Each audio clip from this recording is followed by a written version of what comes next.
Alright, this is going to be a video of this 52-inch Hampton Bay brand St. Clair 2 ceiling fan I got at my local Habitat Restore.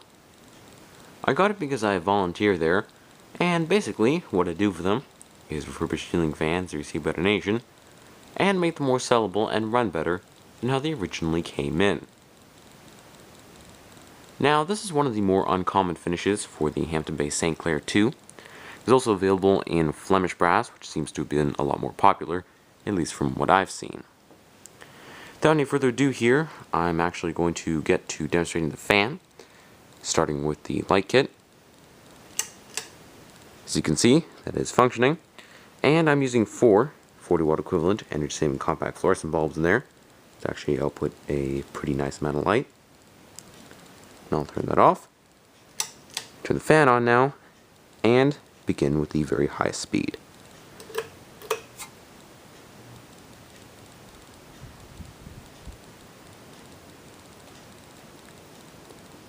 And just looking at the black piece of tape I put on one of the blade brackets to indicate RPM, I'd say this is probably going to spin it around maybe 190, 185 on high.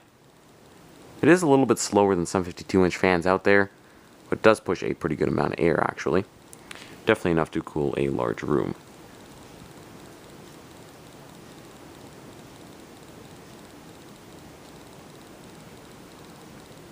Now for medium,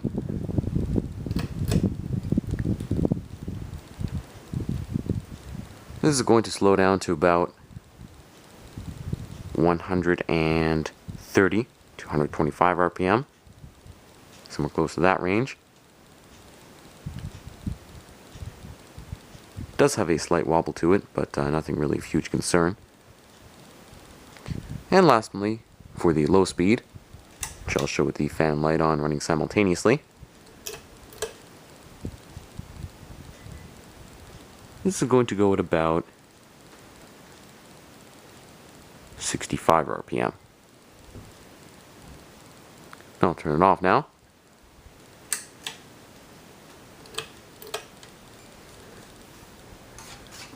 Stop the blades here, and I'm going to talk about some general information on it.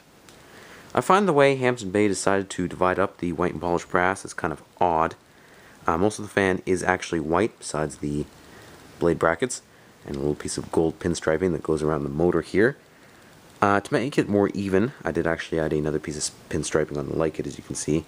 This actually did not come with it from factory. Another thing is the fan was made by Aircool. I can tell because the UO file listing is E75795, and that is a Aircool listing. Next, I'm going to be discussing the pros and cons about the fan and what I would rate it out of 5 stars. Beginning with the pros, I really like the overall look of the fan. Kind of reminds me of something you'd see in a very fancy home of the late 80s or early 90s, especially the light kit. The globes are also quite nice as well. I believe this is the only Hampton Bay model that uses globes exactly like this. Also, it is quite versatile because if you don't like the light kit, it can be removed and installed without just the switch housing. And it can be downrod or flush mounted, and has reversible blades. One side is white, the other side is bleached oak. I'm using the bleached oak side because I think it makes the fan look a lot less plain. It is actually a fairly well-built fan overall. Metal parts seem to be of decent quality, as a lot of Aircool made Hampton Bays, and it has a relatively large motor in there too. I believe it's a 172 by 18 if I'm not mistaken. Definitely bigger than a lot of 52-inch fans of today. Now for the cons, it does have a slight bearing noise to it on the high speed. Nothing really that noticeable, but I guess it's a minor con then. Also, the blades have warped a little bit, which is causing the fan to wobble. I'm guessing that it was maybe installed somewhere slightly damp, maybe close to a bathroom, and the moisture just got into the blades over time.